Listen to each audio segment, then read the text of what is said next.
Video को like करके आगे शेयर ज़रूर कर देना। दलालों की वजह से नहीं आते, अच्छे रिश्ते आमाल अच्छे होने की वजह से आते। और अच्छे रिश्ते मेरी निगाह में हवेली वाले नहीं हैं, अच्छे रिश्ते मेरी नज़र में बिल्डिंग वाले नहीं हैं, अच्छे रिश्ते मेरी नज़र में सफ़ेद चमड़ी वाले नहीं हैं। अच्छे रिश्ते मेरी निगाह में वो है, वो शौहर जो बीवी का सुकून बन सके वो अच्छा रिश्ता, और बीवी जो शौहर के लिए सुकून बन सके वो अच्छा रिश्ता। वरना नाचने और कूदने वालों को देखते हुए तुमने भी अपना मेयार बदल दिया। आजकल बिल्डिंग चाहिए, माल चाहिए, चाहे सूद का धंधा हो, चाहे हराम का धंधा हो, चाहे किसी का लेके डुबा लिया हो, सुकून की बात नहीं है। और इसीलिए सब बेसुकून है इल्ला माशाअल्लाह। फारूक आजम का दौर खिलाफत है, हमारे अमीरुल मोमिनीन गैजुल मुनाफिकीन इमामुल मुजाहिदीन सैयदना उमर इब्न खत्ताब रदी अल्लाह ताला मदीने मुनव्वरा की गलियों का दौरा कर रहे हैं। रात का आखिरी पहर है, एक बूढ़ी औरत की कपकपाई हुई आवाज अचानक उस सन्नाटे को तोड़ती है और यूं अल्फाज तरतीब पाते हैं, बेटी उठो जल्दी से, इससे पहले कि सुबह हो जाए दूध में पानी मिला दो। दूध में पानी मिलाने की बात किसी बूढ़ी औरत ने की, उसी आवाज के मुकाबले में एक जवान और खूबसूरत आवाज हवा में तहलील हो गई और यूं अल्फाज तरतीब पाए, अम्मी क्या तुम भूल गई, अमीरुल मोमिनीन ने दूध में पानी मिलाकर बेचने से मना किया है। फौरन बूढ़ी आवाज फिर निकलती और बात यूं आगे आती है, अरे अमीरुल मोमिनीन तो सो रहा होगा, उसको क्या खबर कि हम क्या कर रहे हैं। लेकिन जवान बच्ची की तरफ से जवाब जाता है, अम्मी अगर अमीरुल मोमिनीन सो गया तो क्या हुआ, अमीरुल मोमिनीन का खुदा और हमारा खुदा वो तो जाग रहा है, वो तो देख रहा है। हमें अमीरुल मोमिनीन से ज्यादा अल्लाह से डरना चाहिए, क्योंकि अल्लाह हमें देख रहा है। ये बात सुननी थी, अमीरुल मोमिनीन की आंखों में आंसू आ गए। अमीरुल मोमिनीन ने वहां निशान लगा दिया, वापस घर चले गए। बहुत मुतासिर हुए इस वाक़े से, और उसके बाद आपने अपने बेटों को जमा किया, मैं बूढ़ा हो गया हूं, शादी नहीं कर सकता, बताओ तुम में से कौन शादी करेगा, कौन शादी करेगा। उसके बाद एक बेटे ने कहा, बाबा मैं करूंगा। फरमाया, वो लड़की जो अल्लाह से रात की तन्हाई में डरती है वो फारूक आजम की बहू बनेगी, बहू। और उसके बाद फिर क्या हुआ, फिर क्या हुआ, अमीरुल मोमिनीन जिसके घर तक उस लड़की की रसाई नहीं थी, सिर्फ तकवे ने कि अल्लाह देख रहा है, उस लड़की के घर से रिश्ता अमीरुल मोमिनीन के घर जाता तो शायद रद्द हो जाता, इसलिए कि उनको कोई जानता ही नहीं था। लेकिन फारूक आजम के घर का, अल्लाह अकबर, 3 बर्रे आजमों का खलीफा बिला शिरकत गैरे खुद चलकर रिश्ता लेकर के जा रहा है। और कुदरत बता रही है, जो हमसे डर के गुनाह छोड़ देते हैं, इतने बड़े लोगों को हम रिश्ता लेकर तुम्हारे दरवाजे पे बैठ देते हैं।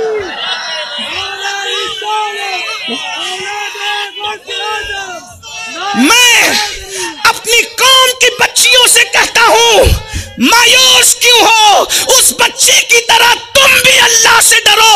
अल्लाह की इज्जत की कसम, 3 बर्रे आजमों का खलीफा जब उसके घर तक चल के आ रहा है तो बड़े बड़े मालदार और शरीफ भी तुम्हारे घर आने पे मजबूर हो जाएंगे। अल्लाह से डर कर तो देखो, मगर तुम अल्लाह से कब डरोगी। तुमने तो दुपट्टों को गलों में मफलर की तरह लटकाना है, तुमने तो ब्यूटी पार्लर तक जाना है, तुमने तो अदाकारा की नकल करना है, तुमने तो छोटे आस्तीन के कपड़े पहनकर अपने आप को जहन्नम का ईंधन बनाना है, तुमने तो दीन और उलमा का मजाक उड़ाना है। याद रखना, जब तुम खुदा के गजब को चैलेंज करोगे तो कुदरत तुम्हें वो मार देगी, मार पड़ेगी, लेकिन उसको तुम महसूस भी करोगे मगर उसका इलाज तलाश न कर सकोगे। रिश्तों के लिए दुआ तावीज़ के पीछे भाग रहे हो, अल्लाह से डरो, किताब ना लगे तो फिर डर के तो देखो ना। अच्छी अमाल से अच्छे रिश्ते आते हैं। रिश्तों की बात आई तो मुझे एक बात याद आ गई। एक बहुत बड़ा बादशाह गुजरा है, जिसे दुनिया नौशेरवान कहती है। नौशेरवान के बारे में मैं कोई अभी अपनी राय का इजहार नहीं कर रहा हूं, लोगों की राय बता रहा हूं।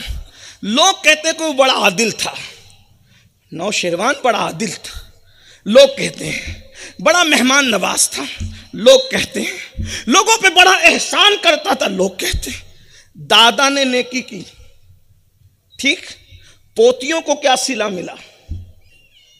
दादा की नेकी का सिला, दादा काफिर है दादा, लेकिन नेकी की उसने जिसे लोग नेकी समझ रहे थे। मेरी बात समझ में आ रही?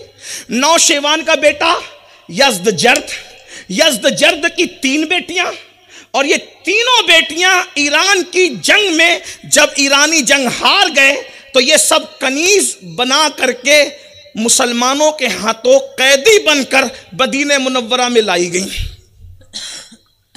सैकड़ों औरतें थी जो कनीजों की शक्ल में मौजूद थी, सबकी और सारी औरतें बेच दी गई, तकसीम कर दी गई। लेकिन जब इन 3 लड़कियों की बारी आई जो नौशेरवान की पोतियां थी, तो सैयदना फारूक आजम ने कहा इनको भी बेचो। मौला मुश्किल कुशा ने कहा अमीरुल मोमिनीन नहीं, इस्लाम का ये उसूल हमारे आका ने हमें बताया, अगर कोई मुअज़्ज़ज़ है तो इस्लाम भी उसको इज्जत देता है, ये बेची ना जाएगी, और अगर बेचना जरूरी समझते तो फिर मुझे बेच दे। कहा आप क्या करेंगे? आप तो कभी दिलचस्पी लेते हैं इन मामले में, लेकिन आप दिलचस्पी लेने करेंगे क्या? कहा करूंगा ये कि बड़े बाप की बेटी है, बड़े दादा की पोती है, ये दुनियावी एतबार से तो एक मैं आपके घर भी आ दूंगा, वो उमर की बहू बनेगी, एक अबू बकर के घर भी आ दूंगा, वो अबू बकर की बहू बनेगी, और एक अपने घर भी आ लूंगा, वो मेरी बहू बनेगी। और उसके बाद फिर हुआ यही, वो तीनों शहजादियां एक मोहम्मद इब्न अबू बकर के साथ बिया दी गई, सिद्दीक अकबर की बहू बनी, एक हजरत अब्दुल्ला इब्न उमर के साथ बिया दी गई, फारूक आजम की बहू बनी, एक इमाम हुसैन के साथ बिया दी गई, मौला अली की बहू बनी। अंदाजा फरमाए दादा ने अच्छा अमल किया था, बिन मांगे इतने बड़े घराने की बहुएं बनने का शरफ हासिल हो। अगर काफिर दादा इतना अच्छा अमल करे दुनियावी एतबार से, तो बिन मांगे ऐसे घर के रिश्ते नसीब होते हैं। फारूक आजम की बहू बनने का मतलब क्या है? अरे कोई उनका गुलाम भी बन जाए तो बेड़ा पार है। दादा की किस्मत देखो और पोतियों की किस्मत देखो। और जो फारूक आजम की बहू बनी, अब्दुल्ला इब्न उमर की बीवी, उनसे हजरत सालिम पैदा हुए। जो हजरत अबू बकर सिद्दीक की बहू बनी, मोहम्मद इब्न अबू बकर के निकाह में आकर उनसे हजरत कासिम पैदा हुए। और जो हजरत मौला अली की बहू बनी, उससे हमारा इमामुल अइम्मा सैयद सज्जाद आबिद बीमार सैयदना इमाम ज़ैनुल आबिदीन की विलादत। अलबिर ला यबला वज़्ज़ंब ला युनसा वद्दय्यान ला यमूत। नेकी कोई भी करे सिला तो मिल के रहता है, और गुनाह कोई भी करे सजा तो मिल के रहती है। इसलिए हो सके तो नेकी करो। बहनों से कहता हूं रिश्तों का टेंशन ना, हमें तो बस फिक्र एक ही करनी है जो हम नहीं कर रहे हैं। फिक्र एक ही कर, यार मना लो बस, यार मना लो, खुदा को राजी कर लो, उसके महबूब को राजी कर लो। सारी चीजें कदमों में ना जाए तो फिर कहना, सारी चीजें कदमों में ना, रिश्ते भी हल होंगे, रोजी के मसले भी हल होंगे, इज्जतों के मसले भी हल होंगे, औलाद के मसले भी, सब मसले हल हो जाए। भाइयों उसको राजी कर लो, जिसको देख लोगे उसकी किस्मत बदल जाएगी। जब तुम्हारी नजर में वो तासीर होगी कि तुम जिसे देख लो उसकी किस्मत बदल जाए, आप कहेंगे ऐसी भी है ना। मैंने कहा यार मना लो। क्या आपको नहीं पता हमारे मुर्शिद मीर अब्दुल वाहिद बिलकिरामी रहमतुल्लाह अलैह सबे सनाबिल शरीफ में लिखते हैं कि सरकार गरीब नवाज अक्सर आंखें बंद करके रखते थे, और जिस दिन आंख खोल कर किसी को गौर से देख लेते, आने वाला कोई भी होता अल्लाह उसको मकाम विलायत अता करते। निगाह, ये इकबाल ने थोड़ी हुई कहा है, निगाह वली में वो तासीर देख, बदलती हजारों की तकदीर दे। देख कर वली बना दे तो देख कर दूल्हा क्यों ना बना दे, देख कर दुल्हन क्यों ना बना दे। हम तो इसी चक्कर में माफी चाहता हूं, बहुत दूर दूर और नजदीक से भी आप लोग आए, हम जानवर हो जाओ, ये कुत्ते भी करते हैं। बस जिस कौम की फिक्र जुमले तल्ख लगे, समातो विबार पड़े माफ करना, लेकिन नश्तर जो लगाता है वो दुश्मन नहीं होता। खाओ कमाओ सो जाओ, बच्चों को पैदा करो, ये फिक्र कुत्तों की भी है। अगर हमने इतना ही किया तो क्या किया, बल्कि बाबा बुल्ले शाह की खानका में पहुंचने के बाद हम ये सोचने लगे कि कुत्ते भी हमसे आगे बढ़ गए। बाबा बुल्ले शाह कहते उठ बुलिया चल यार मना ले वरना बाजी ले गए कुत्ते। ए बुल्ले शाह अपने यार को राजी कर ले वरना तुझसे आगे तो कुत्ते निकल गए कि कुत्ते ने तो वफा की मगर तूने कौन सी वफा की। वो एक रोटी खाता है, मालिक के दर पे पड़ा रहता है, तू तो खाता भी उसी का है, पहनता भी उसी का है, इज्जत भी उसी की है, शोहरत भी उसी की है, माल भी उसी का है, मनाल भी उसी का है। कुत्ता रोटी खा करके मालिक की चौखट पे पड़ा रहता है और तू मालिक से सब लेता है और हर जगह जाता है, कभी उसकी चौखट पर नहीं आता। ये फर्क है हम में और कुत्ते में कि कुत्ता मालिक की चौखट छोड़ता नहीं और हम मालिक की चौखट पर जाते नहीं। बताओ कब जाते हो? लोग जुमा के दिन भी जाते हैं तो 2 रकअत पढ़ के ऐसे भागते हैं जैसे जेल से छूटने के बाद कैदी घर भागते हैं, या स्कूल की छुट्टी होने पर स्कूल के बच्चे घर भागते हैं, ऐसे हम जुमा छूटने दुआ भी नहीं मांगते। सोचो तो सही, अगर लीडर कह दे सियासी कि मैं ये काम करके दूंगा तो पूरी कौम की आस लगती है करके देगा, और अल्लाह कहे उदूनी अस्तजिब लकुम, मुझसे मांगो मैं दूंगा। वीडियो कभी अगर मांगा अच्छी इस लगी यकीन हो तो के लाइक साथ? करके आगे शेयर सोचो जरूर तो कर देना। लोग कहते हैं अल्लाह हमें हाफिज़। मिलता नहीं, मैंने कहा अस्सलामु मांग अलैकुम तो सही। रहमतुल्लाहि व बरकातुहू। पता नहीं किसने सबक पढ़ा दिया, बोले नहीं हजरत हम गुनहगार हैं, हम मांगे तो हमें नहीं मिलेगा, ये तो मायूसी है और ये मायूसी कुफ्र है। इकबाल ने कहा था बुतों से तुझको उम्मीदें खुदा से नामीदी, बुतों से तुझको उम्मीद। बुत का मतलब क्या? लात और हुबुल नहीं, ये बुत का मतलब क्या? ये सियासी लीडरान, ये सेठ लोग, ये दुनियादार लोग, खुदा को छोड़ के जिनकी तरफ तुम ध्यान लगा रहे हो, ये सब बुत है। बुतों से तुझको उम्मीदें खुदा से नामीदी। मैं इसलिए उनको बुत कह रहा हूं, खुदा को छोड़ के जिधर भी जाओगे वो बुत है। हाँ, इसलिए कि जो खुदा का दर छुड़ा दे वही गैरुल्लाह है। यही चीज तो हम तबलीगी जमात वालों को समझाते हैं कि गैरुल्लाह की तारीफ यह जो खुदा से दूर कर दे। इसीलिए गौसे पाक गैरुल्लाह नहीं है, गरीब नवाज गैरुल्लाह नहीं है, साबिर पाक गैरुल्लाह नहीं है, निजामुद्दीन महबूब इलाही गैरुल्लाह नहीं है, मखदूम अशरफ जहांगीर समनानी गैरुल्लाह नहीं है। तो कहा या तो अल्लाह है या तो गैरुल्लाह है, तो फिर क्या अल्लाह है? मैंने कहा मुल्ला तुझे समझ ही नहीं आती, अल्लाह और गैरुल्लाह के बीच में और भी है अहलुल्लाह।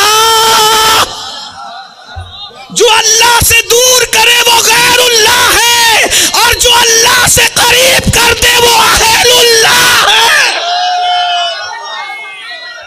हम किसी गैरुल्लाह को नहीं मानते, हम किसी गैरुल्लाह को नहीं मानते, हम तो उन्हें बुत समझते हैं गैर, लेकिन अहलुल्लाह को जरूर मानते हैं।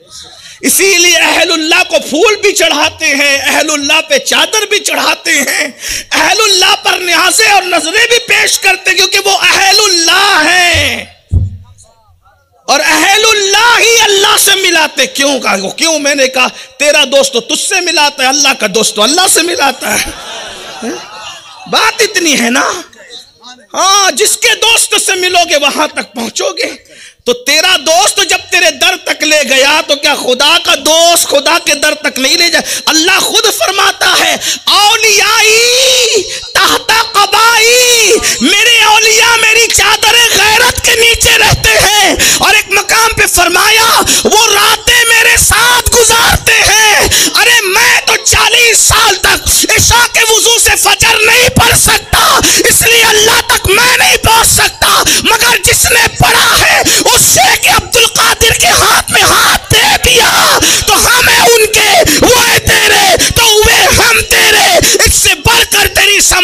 वसीला क्या है।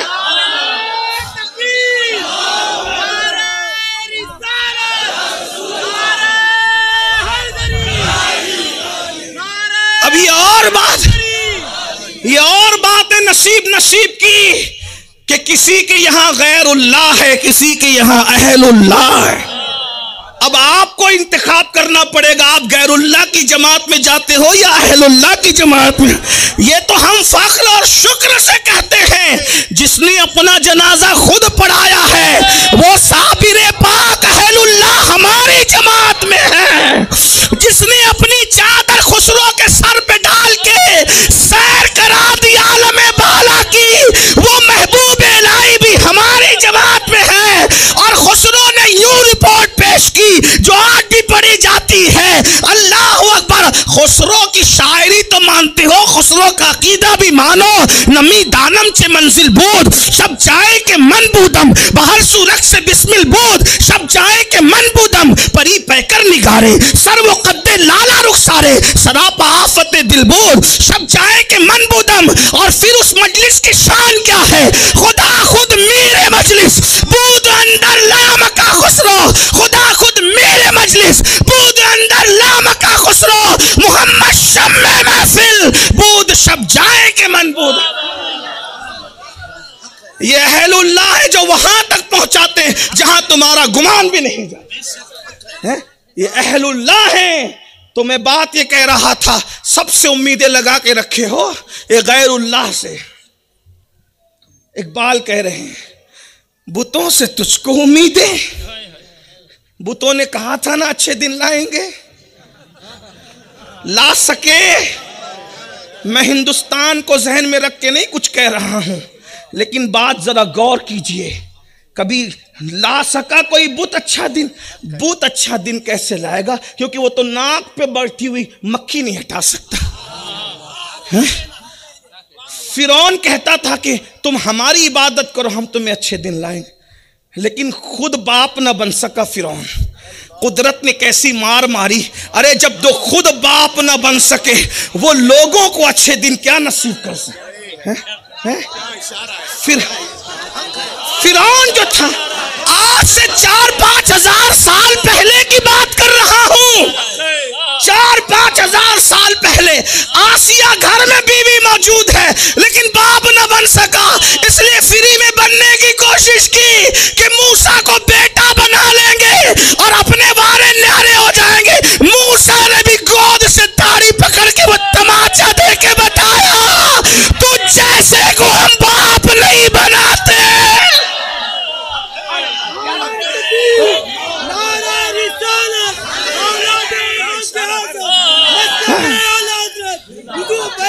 पांच 5000 साल पहले कह रहा था मैं तुम्हारे लिए अच्छे दिन लाऊं, लेकिन ना ला सके, खुद जो बाप न बन सका है। अरे अच्छे दिन आएंगे तो कैसे आएंगे? फिरौन की बात मान के नहीं, जो 5000 साल पहले का था, बात मूसा अलैहिस्सलाम की बात मानी। कैसे अच्छे दिन आए? मिस्र गए मूसा के पीछे पीछे, पूरी कौम को अल्लाह ने बादशाहत अता है। पता चला फिरौन की नहीं मानना, मूसा की मानना, नमरूद की नहीं मानना, इब्राहिम की मानना, अबू जहल की नहीं मानना, मोहम्मद रसूलुल्लाह की मानना। जमीन पे रहोगे तो भी अच्छे दिनों में रहोगे, जमीन के अंदर जाओगे तो भी नकीरैन ताजीम करते नजर आएंगे। मेरे इमाम कहते नकीरैन करते हैं ताजीम मेरी, फिदा होके तुझ पे ये इज्जत मिली। अल्लाह, बुतों से तुझको उम्मीदें, खुदा से नामीदी। मुझे बता तो सही और काफरी क्या है? मुझे बता तो सही और काफरी क्या है? इसलिए ये मत सोचो हमें मिलेगा कि नहीं मिलेगा। ना, नेक कौन है भाई? ना मैं हूं ना आप है, फिर मिलना किसको है? क्या वो सिर्फ नेकों का खुदा है? हाँ, नेकों की दुआ की बड़ी तासीर है, इनकार नहीं। मगर एक जुमला कह दूं, कभी ये मत सोचना कि गुनहगारों को नहीं देता, ये जुल्म मत करना। दुआ की कबूलियत के लिए नेक होना शर्त नहीं है, दुआ की कबूलियत के लिए अल्लाह पर यकीन होना शर्त है। बस यकीन से मांगो, क्यों नहीं देगा? जरूर देगा। लेकिन यकीन गया ना, तो अर्ज क्या कर रहा था? गुनाह करोगे तो भुगतोगे, रात को करोगे सुबह गुनाह का असर देखो। अगर किसी खातून के घर में दूध भी फट रहा है, उसको चेक करना चाहिए कहीं मैंने रात को कोई गलती तो नहीं की। मैं कोई हवा में गिरा नहीं लगा रहा हूं, मैं हदीस की रोशनी में आपके सामने पढ़ रहा हूं। आप कहाँ हो? माहौल बनेगा, नेकी करके देखो, परहेजगारी करके देखो। कुत्ता भी उन नेकों को नहीं काटता। कोई नेक बन जाए, कुत्ता काटना तो दूर की बात, कुत्ता उसको भौंकता भी नहीं।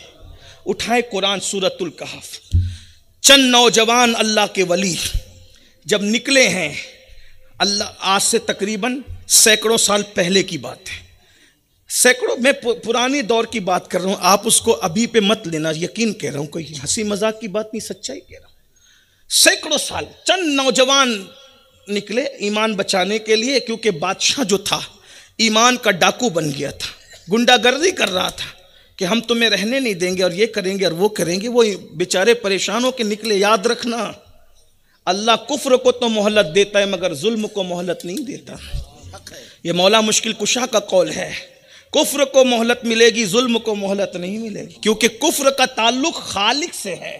तवज्जो करना, कुफ्र का ताल्लुक खालिक से है और जुल्म का ताल्लुक मखलूक से है। कुदरत बेनियाज है, कुदरत बेनियाज है। नूह अलैहिस्सलाम की कौम को 1000 साल तक मोहलत दी, कुफ्र करते रहे, लेकिन जब नूह पे पत्थर बरसे, जुल्म किया, फिर उनको डुबा दिया। देखा, कौम साले को सैकड़ों साल की मोहलत मिली जब तक कुफ्र करते रहे। ऊँटनी की कोचे काटी, जुल्म किया, मखलूक हलाक कर। जुल्म मत करो। उसने जुल्म शुरू किया। वो ईमान बचाने के लिए छुप कर जा रहे, पीछे पीछे कुत्ता रात में उनके पीछे लग गया। उन्होंने कभी कुत्ते की आदत भौंकने की होती। इमाम अब्दुल वहाब शारानी से मैं पढ़ रहा हूँ, इमाम अब्दुल वहाब शारानी लिख रहे हैं, इसको मैं उसको बयान कर रहा हूँ, और वो भी इब्ने अब्बास के हवाले से लिख रहे हैं। कुत्ता पीछे हुआ, उन्होंने मुड़ के देखा ये फंसा देगा, क्योंकि इसका काम भौंकना होता है। पत्थर उठाया, मारने के लिए फेंका, तो कुत्ते ने अल्लाह वालों से बात की, अल्लाह वालों, मैं कुत्ता जरूर हूं लेकिन सब पर नहीं भौंकता है, अल्लाह वालों पर मैं नहीं भौंकता। तवज्जो फरमाएं, गौर कीजिए, ये बात है मेरे भाई। अगर हम, बल्कि हमारा पैर भी फिसलता है तो हम गुनाह करते हैं इसलिए पैर फिसलता है, अगर हम गुनाह ना करें तो पैर भी ना। दाता साहब रहमतुल्लाह अलैह तो यहां तक लिखते हैं, कपड़े भी हमारे मैले होते हैं तो गुनाह की वजह से, अगर हम गुनाह ना करें तो हमारे कपड़ों पे धब्बे भी ना लगे। गुनाह जो छोड़ दे फिर वो है, उसकी शान ही जुदा है। लेकिन हम तो गुनाह में डूबे हैं, और गुनाह की सजा क्या है। मैं बात समेट रहा था लेकिन फैल गई, तो कब्र में चले। एक बुजुर्ग खुद फरमाते हैं कि एक कफनचोर मेरे पास आया, और आने के बाद उसने कहा, हज़रत मैं तौबा करना चाहता हूँ, क्या तौबा कर सकता हूँ? कहा, तौबा का दरवाज़ा तो खुला हुआ है, सबके लिए खुला है, तौबा का दरवाज़ा सबके लिए खुला है, जो करे, काफिर करे, मोमिन करे, फासिक करे। और एक बात याद रखना, तौबा जो करे सिद्क़ दिल से, अल्लाह उसे माफ़ करता है। कफनचोर था, लेकिन तौबा तो तू कर रहा है, अचानक सुधरने की वजह तो कहा, आए एक ही दिन में मैंने 5 कब्रें खोली, एक ही दिन में मैंने 5 कब्रें खोली, और 5 कब्रों में मैंने अलग अलग मंजर देखा, उसने मेरी जिंदगी बदल दी। अब मैंने चोरी नहीं करना कफन की। कहा, क्या देखा, हमें भी तो बता। कहा कि हज़रत जब मैं पहली कब्र खोलने लगा तो मैंने क्या देखा कि जो मुर्दा है उसकी कब्र में अंगारे हैं, और उसका मुंह किबले से फिरा हुआ है, और उसका चेहरा सूअर और बंदर की मानिंद है। ये कब्र है।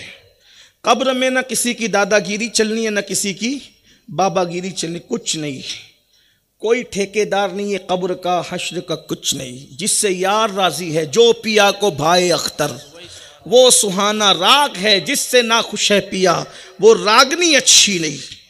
वो शख्स कहता है, जब मैंने सूवर की तरह, इंसान का मुंह सूवर की तरह हो जाए, किबले से फिरा हो, मैंने वो मंजर देखा तो मैं भागने की कोशिश किया, तो गैब से आवाज आई। कुदरत जिसे सुधारना चाहती है, कुछ आवाज उसके कानों में दे देती है। हो सकता है ये किसी, मेरी आवाज भी अल्लाह किसी की हिदायत का सबब बना दे। ये जलसे इसीलिए मुनक्किद किए जाते हैं। शिराल कुप्पा वालों, कुर्ब जवार से दूर नजदीक से आने वालों, चेहरे पे फुंसी आती है तो बेचैन हो जाते हो, सूअर की तरह मुंह हो, वो भी कब्र में। कितने 100 साल कब्र में रहना होगा इसकी कोई गारंटी, कितने 100 साल रहेंगे। मैं तो लोगों को कहता हूं चंद साल जिस घर में रहना उसमें एसी भी है, पंखा भी है, बाथरूम है, ये है वो है, सब है। घुटने दुखते हैं तो वेस्टर्न बाथरूम है, ये सब कुछ है, जिसमें चंद साल रहना है। मैं तो चंद साल रियायत करके कह रहा हूं, यहां तो लम्हों की खबर नहीं है। और कब्र में कब तक रहना है? सैकड़ों साल। उसमें क्या इंतजाम है? उसमें कौन सा नरम गद्दा, कौन सी ठंडक, कौन सी एसी, कौन सी रोशनी? उसमें भी ठंडक है। ये एसी कोई काम की नहीं है, ये तो पावर से बंद हो जाती है। पावर गई, ये गई है। आपकी जबान में, कर्नाटक वालों की जबान में करंट गया, एसी गई। लेकिन वहां का करंट इतना पावरफुल है, वो ठंडक सीधा जन्नत की खिड़की खोल कर आती है। और वहां का बिस्तर इतना सुहाना है कि जन्नत का बिस्तर बिछाते हैं। बीवी को नहीं बुलाया जाता बिस्तर बिछाने के लिए, फरिश्ते बिस्तर बिछाते हैं। कोई उनसे वफा तो करे, कोई कब्र और आखिरत की फिक्र तो करे। जन्नत के बिस्तर फरिश्तों ने बिछाना, और कैसे सुलाना? नम का नौमतिल अरूस, ऐसे सो जैसे पहली रात की दुल्हन सोती।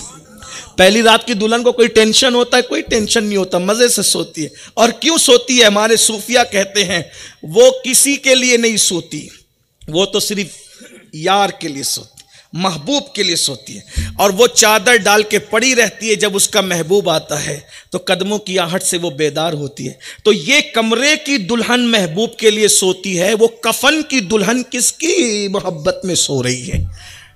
तो मेरे इमाम कहते हैं कब्र में लहराएंगे ता हश्र चश्मे नूर के, जलवा फरमा होगी जब तलात रसूलुल्लाह की।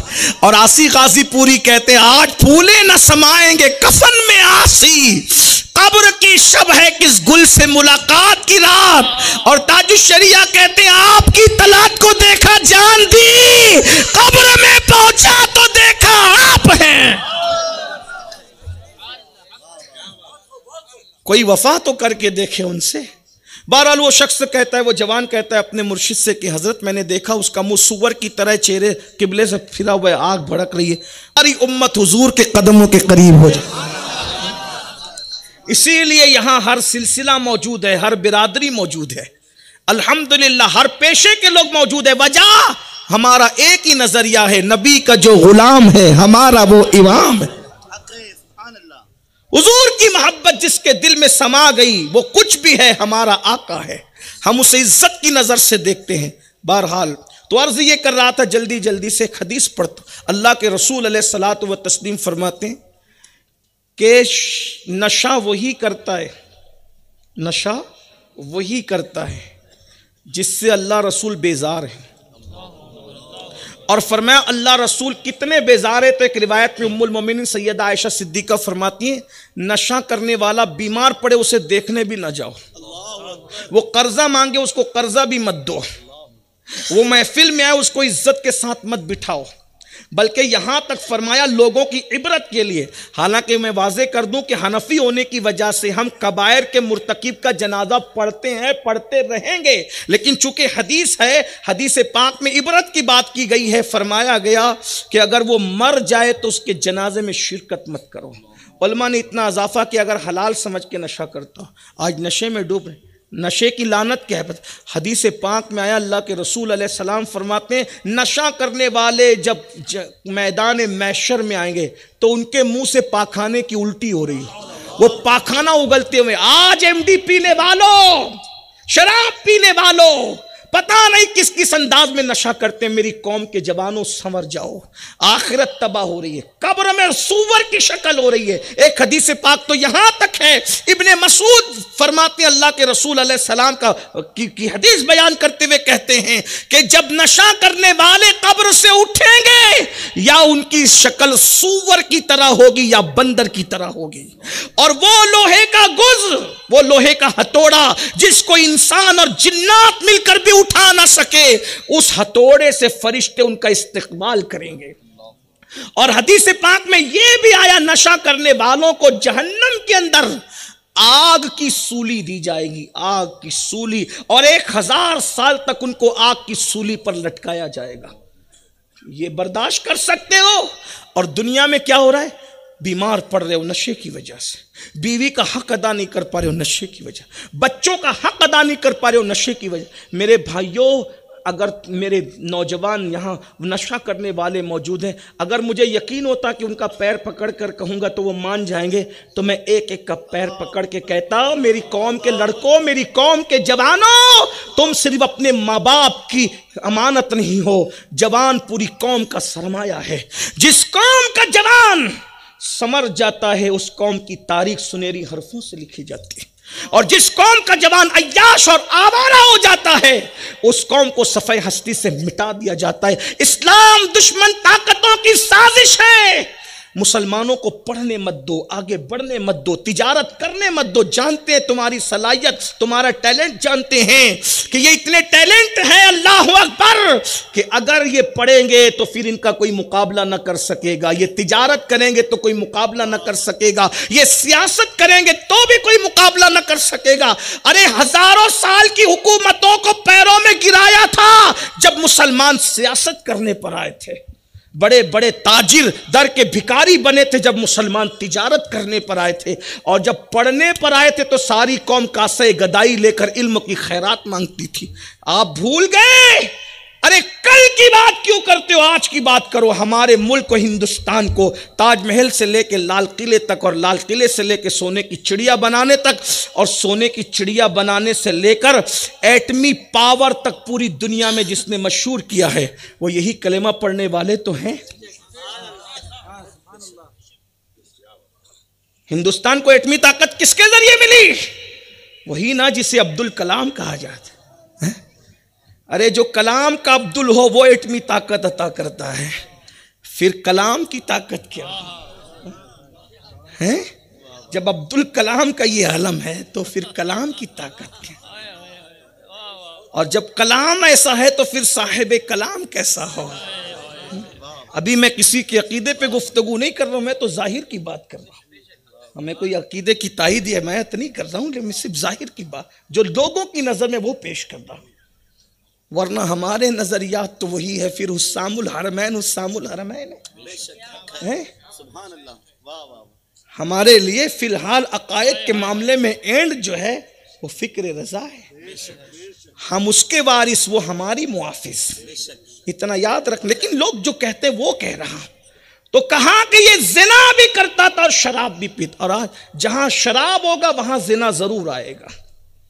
जिना के बारे में ज्यादा नहीं कहता, जश्न गरीब नवाज है, गरीब नवाज की महफिल है। गरीब नवाज की एक बात रखता हूँ, सरकार गरीब नवाज फरमाते हैं जब आदम अलैहिस्सलाम दुनिया में आए तो हज़रत हव्वा से मुलाकात हुई, बहुत हया के पर्दे में बात कर रहा हूँ, आपने वजीफ़े ज़ौजियत अदा किया। इससे बढ़कर बाहया अल्फाज मेरे पास अब नहीं है, किसी के पास हो तो मेरी मालूमात में इजाफा करें, आइंदा वो जुमला कहूँगा।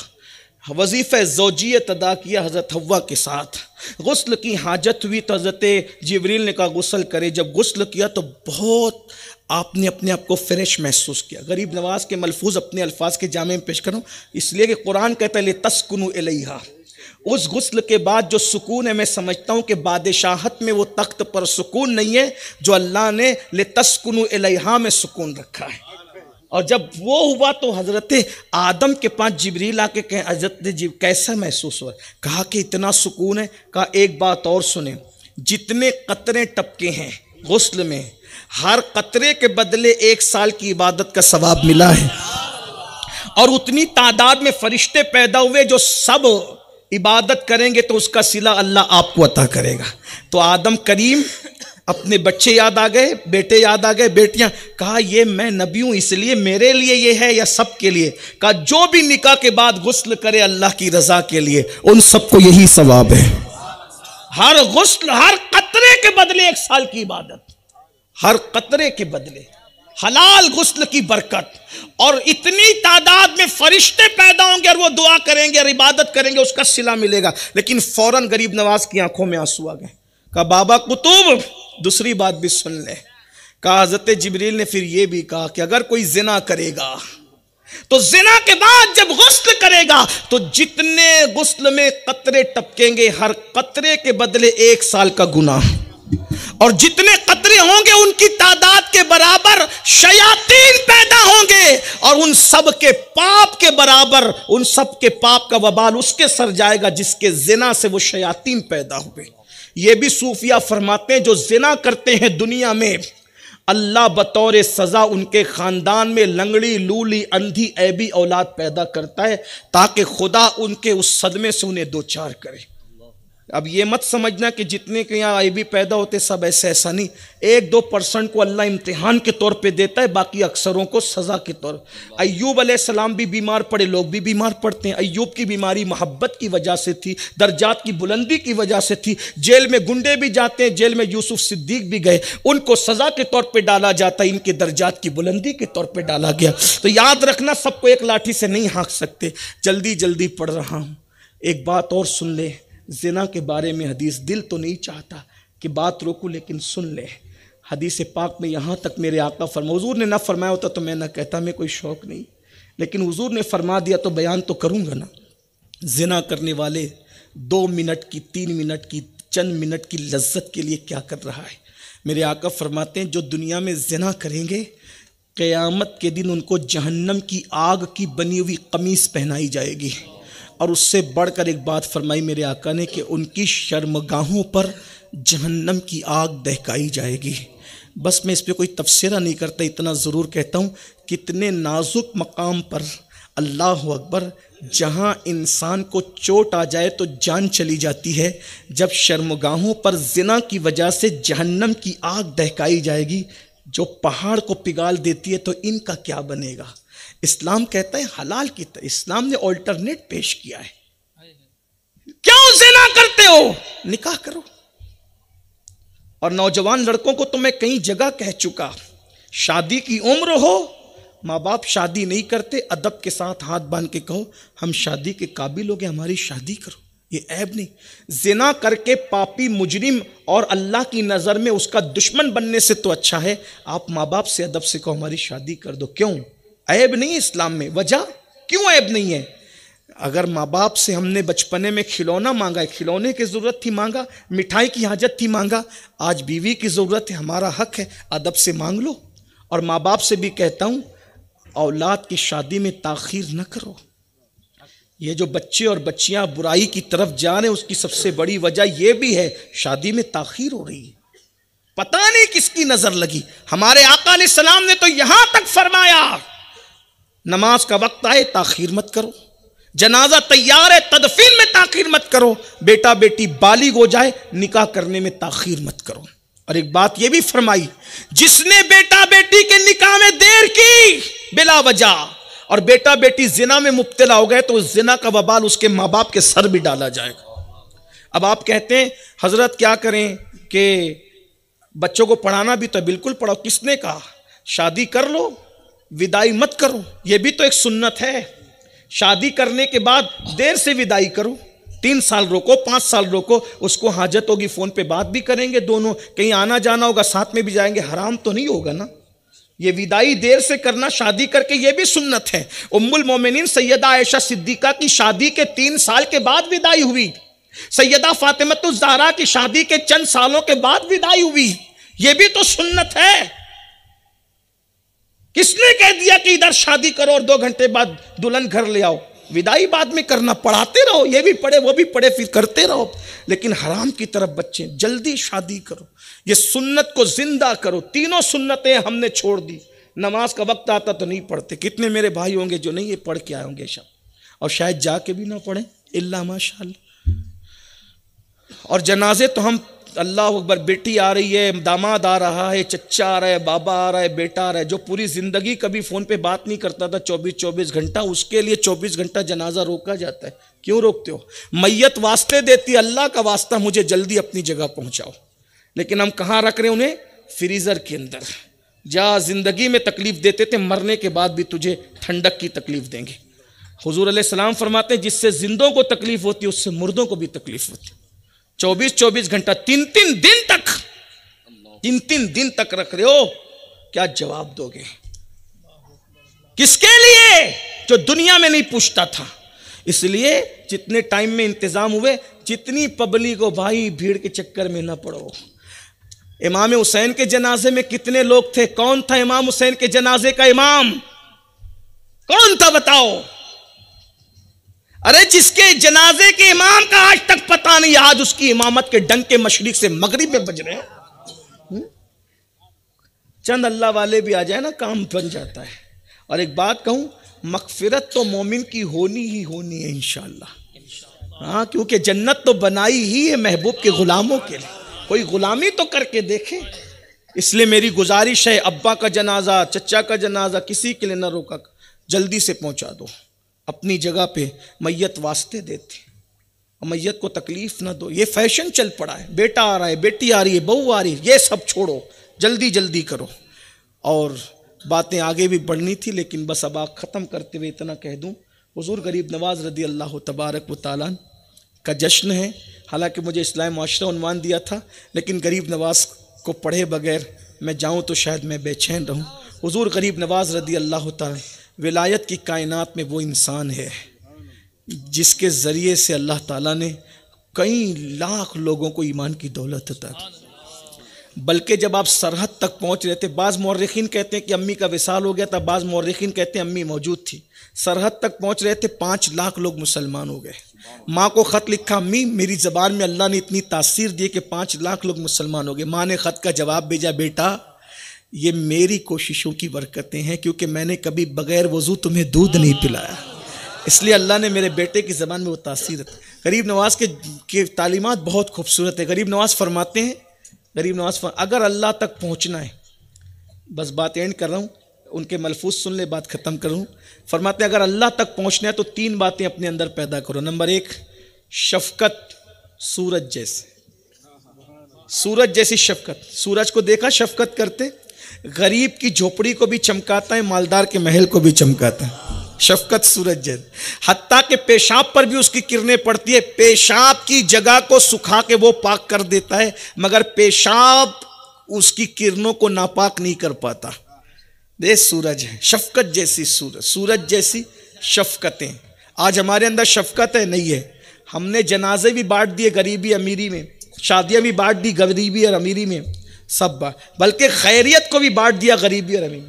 मालदार मिलते हैं तो खैरियत पूछते हैं, गरीबों का कोई पुरसान हाल है। हालांकि हुज़ूर गौसे पाक फरमाते हैं कि जब मैंने अल्लाह से पूछा, अर्ज़ की मौला मैं तुझे कहाँ ढूंढूं, तो इल्हाम किया गया। और कोई गैर नबी डायरेक्ट अल्लाह से बात तो नहीं कर सकता, लेकिन ये कि तो कहा अब्दुल कादिर मुझे गरीबों में तलाश करो, मैं तुम्हें गरीबों में मिलूँगा। आज गरीबों का कोई पुरसान हाल ही नहीं। गरीबों से कोई इसने रिश्ता नहीं करना, रिश्ता है तो बताना नहीं, उनको हकीर जानना। माँ बाप भी अगर गरीब सूरत के हो तो बेटे तारुफ नहीं कराते, ये हाल हो गया है। सगा भाई गरीब है तो भाई तारुफ नहीं करा, ये भी नहीं कहता कि वो मेरा भाई है, ये हाल है। लेकिन याद रखना गरीबों, अच्छी तरह याद रखना, कोई अपना ख्याल करे ना करे। मालदार वो हैं जो नबी के नाम से कुर्बानी करते हैं, गरीब वो हैं नबी उनके नाम से कुर्बानी करते हैं। गौर तो फरमाएं, हाँ हम गरीबों का आका हमारा नबी। और फरमाते हैं सखावत दरिया जैसी, दरिया जैसी सखी हो जाओगे तो अल्लाह तक। दरिया सखी होता है, बहता रहता है, समुंदर को देता रहता है। दरिया लेता नहीं है, देता है, और समुंदर लेता है, देता नहीं है। इसीलिए दरिया हमेशा पुरसुकून बहता है और समुंदर में मौजें उठती है। कभी देखा मौजें, कभी जाना समुंदर के किनारे खड़े होके, मौजों से क्या पता चलता है, ऐसा लगता है कोई बेचैन इंसान अपना सर पटक रहा है। ये सर क्यों पटक रहा है? समुंदर लेता है, देता नहीं है। तो लेने वाला हमेशा बेचैन रहेगा, देने वाला हमेशा पुरसुकून रहेगा। लुटाते रहो, हर वली लुटाने वाला हुआ है। मुझे लूटने वाला कोई वली अभी तक दिखा नहीं है। लुटाने वाले, हर वली लुटाने वाला, हर वली लुटाने। वली की नजर हमेशा दिलों पर रही, वली की नजर हमेशा हाल पर रही, उन्होंने माल पर कभी नजर नहीं रखी। वो लुटाते थे, वली लोग सखी थे। देख लीजिए हमारे हुजूर से लेकर के फिर नीचे आज के दौर तक जो वाकई वली है, सब लुटाने वाले मिले। जिसको लूटता देखो समझ लो सब है, वली नहीं है। देख लीजिए। और फिर फरमाते आजिजी जमीन जैसी, हाय हाय, आजिजी जमीन जैसी। कैसी ज़मीन जैसी आजिज़ी? उस पे पेशाब करें, पाखाना करें, घर बनाएं, खोद दें, सब करें, मर जाते हैं तो फिर अपने सीने में ही जगह देती है, हमारे ऐबों को भी अपने सीने में छुपा लेती है। ये आजिज़ी है ज़मीन की। गरीब नवाज का एक कॉल सुन ले और फिर बात पूरी। गरीब नवाज फरमाते हैं, अल्लाह तक पहुंचना है तो लोगों के दिल खुश करना सीखो, क्योंकि अल्लाह तक पहुंचने के रास्ते लोगों के दिल से होकर जाते हैं। यानी हाथ में तस्बीह, बगल में मुसल्ला, सर पे कुरान, सब कर ले, अगर तू लोगों का दिल खुश नहीं कर सकता बंदे, तो तू अल्लाह तक पहुंच भी नहीं सकता। आज हम अल्लाह के बंदों का दिल खुश कर पाते? नहीं कर पाते। इससे झगड़ा, उससे झगड़ा, उससे झगड़ा, उससे झगड़ा। भाइयों, जात के लिए कुत्ते लड़ते हैं, इंसान नहीं लड़ा करते। हमारे बुजुर्गों ने दिल तोड़ने से बचने के लिए रोजे तोड़ दिए, दिल नहीं तोड़े। और आज हम दिल तोड़ रहे हैं, दिल तोड़ रहे हैं। ये मुखालफत, इसका झगड़ा, उसका झगड़ा, उसका झगड़ा, बिरादरी के नाम पे लड़ रहे हो, इलाके के नाम पे लड़ो मत। सब आशिकाने रसूल मुत्तहिद रहो। हुजूर हाफ़िज़ मिल्लत फरमाया करते थे, इत्तिहाद जिंदगी, इंतशार मौत है। हर सिलसिला अपना है, हर इदारा अपना है आशिकाने रसूल का, हर बंदा अपना है, हुजूर का हर आशिक अपना है। किसी का दिल मत तोड़ो, इसलिए कि दिल तोड़ने से बड़ा गुनाह अल्लाह के नजदीक कोई है ही नहीं। दिल की बात आई तो महबूब इलाही याद आए। सरकार महबूब इलाही निज़ामुद्दीन औलिया अपनी किताब में फरमाते हैं कि एक दिन उम्मुल मोमिनीन सैयदा आयशा सिद्दीक़ा से फरमाया, आयशा आज हम तुमसे खुश हैं, जो मांगो मांग हम तुम्हें देंगे। सैयदा आयशा सिद्दीक़ा ने कहा, बिन मांगे तो सब कुछ दिया। कितना दिया बिन मांगे? इल्ज़ाम मुनाफिकों ने लगाया तो सूरह नूर नाजिल हो गई कुरान में। ये बिन मांगे मिला था ना, जिसके बिस्तर पे कुरान आया बिन मांगे मिला ना। सब तो बिन मांगे, अब मांगने की बात करते तो मांग वो लो। अब्बा से पूछा, सिद्दीक़ अकबर से, बाबा क्या मांगू, बाबा क्या मांगू? हुजूर ने कहा बेटी उनसे इतना पूछ कि मेराज पर गए थे तो क्या क्या बातें हुई थी, और हुजूर जो बता दें मुझे बताना भूलना मत। सिद्दीक़ा ने कहा, या रसूल अल्लाह, आपने कहा जो मांगेंगे देंगे, मेराज का राज किसी को नहीं बताया, मुझे बताइए। कहा एक बात बताते हैं, क्योंकि वादा किया था।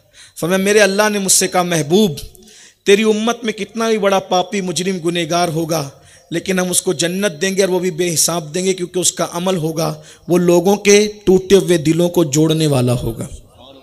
जो दिल जोड़ेगा हम उसे बख्श देंगे, बेहिसाब जन्नत देंगे।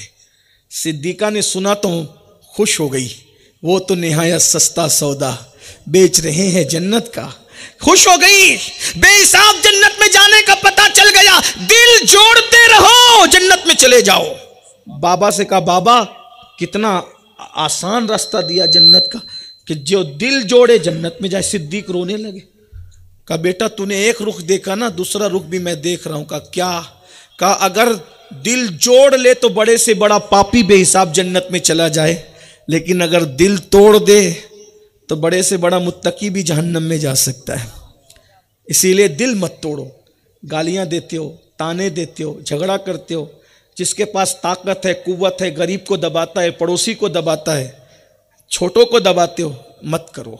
एक बात सुन लो, बात तो पूरी हो गई, लेकिन दिल एक तरफ टूटना हो और एक तरफ रोज़ा तोड़ना हो, टूटना हो। रोज़ा तोड़ दो, दिल मत तोड़। ये सूफिया का मसलक है। हज़रत हमारे इमाम, हमारे मुर्शिद इमाम हसन बसरी रदी अल्लाह तआला नफिल रोज़े से थे। नफिल, वैसे हमारा मसलक भी क्या है, बार शरीयत उठा के देखे पता चलेगा। अगर कोई बंदा दावत दे रहा है कि कल मेरे घर दावत है और आपने रोज़ा रखना है कल नफली, तो दावत आ गई तो रोज़ा छोड़ दो। क्यों? ताकि उसका दिल ना टूटे। नफली रोज़ा रखने से अफजल है दावत का कबूल करना। देख रहे हैं, ये अपना मसलक है, ये अपने बुजुर्गों का रास्ता है।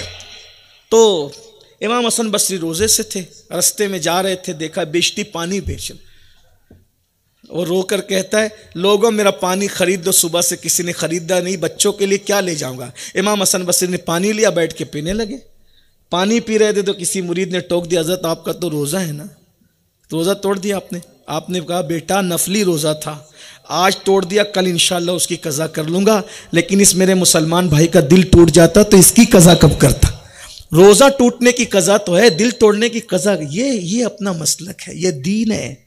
यही दीन हमें सिखाया गया है। मत लड़ो आपस में, झगड़ा मत करो, किसी को गाली मत दो। गरीब नवाज सरकार फरमाते हैं जिसने किसी मोमिन को गाली दी, मुझे डर लगता है मरेगा तो उसकी ज़बान पे कलमे तैयबा नहीं आएगा।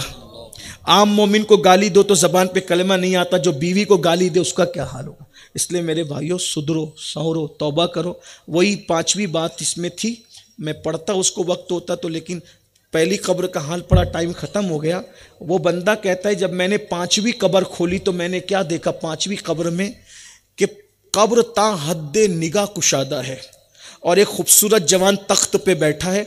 मैं वो भी मंज़र बर्दाश्त न कर सका, गैब से आवाज़ आई, ये वो इंसान है जिसने जवानी में तौबा कर ली थी, इसलिए इसकी कब्र का ये मंज़र है कि ता हद्द नज़र कब्र कुशादा कर दी गई है और इसको खूबसूरती के साथ जन्नत के तख्त पे बिठाया गया है। भाइयों हम भी तौबा करें, तौबा करके उठें। इंशाअल्लाह हमारे भाई सादिक रज़वी साहब दुआ करेंगे, उसमें आप सब मिल के तौबा करें। मेरे लिए भी मगफिरत की दुआ करें, हर मोमिन के लिए मगफिरत की दुआ करें। अल्लाह ताला सबको माफ़ फरमाए।